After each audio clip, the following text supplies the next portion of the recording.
So there was this deacon, and it's not Deacon Larry. He comes home one evening and he notices that his wife had bought this rather costly dress. And so he tells her, says, honey, he says, we can't afford such a costly dress. And she said, well, darling, I went to the store and my eyes just kind of fell on this dress. And then when I tried it on, I looked so gorgeous in it, that I just was tempted and I couldn't resist the temptation to buy it. And the deacon says, honey, you know what we do in those situations? We just say, get behind me, Satan. And she said, that's exactly what I did. And then Satan said, oh, it looks beautiful from back here too. Today's readings, are really about being tempted. And you'll see, the reading that we have today is from Matthew's Gospel.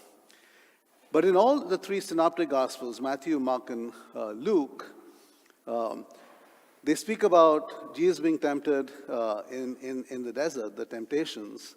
But the temptations all follow the baptism of Jesus. They all follow the baptism of Jesus. And so we have in Matthew's Gospel, you have the baptism where Jesus hears the voice of the Father. This is my beloved Son, with whom I am well pleased.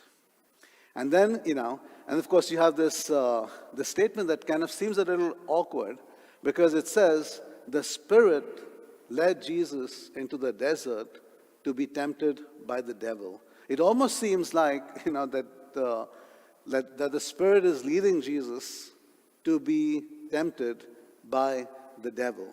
But if we really kind of reflect on the context, and if we look at the baptism and what Jesus just heard, that he was coming to discover that he was the beloved Son of the Father, that identity is being tested. So tempted can also mean tested, right? And so he is trying to figure out, what does this really mean? What does it mean to be the beloved Son of God? And so here he is in the desert, going through this experience of trying to understand for himself his own identity as God's beloved Son. And he experiences then these different temptations. Does being Son of God mean, that I can change and, satisfy everybody's material kind of needs? Change rocks into bread and so can feed everybody, right? Does being Son of God mean that I can do crazy things like jump from the top of the temple and God will save me? Does being Son of God mean that I should be just kind of accumulating all these great riches and demonstrating, the power of being Son of God? And he discovers that no, this is not what it means to be Son of God. What it means is to be true to the Word of God and to live it out because of that identity that is already his. He doesn't have to do all these great, crazy things to be Son of God. And that really is also similar to the temptation in the first reading from Genesis. The temptation that you have, it's kind of laid out in the form of a story, but the temptation really was that Adam and Eve were trying to figure out what does it mean to be human, and they were not satisfied with just being human. They wanted to be like the one who made them. They wanted to be like God. And so they forgot that they were already made in the divine image. When God breathed his Spirit into them, they were already, and that's why we always profess that we are children of God, that we are made in the image and likeness of God. Our very identity is, in God's nature.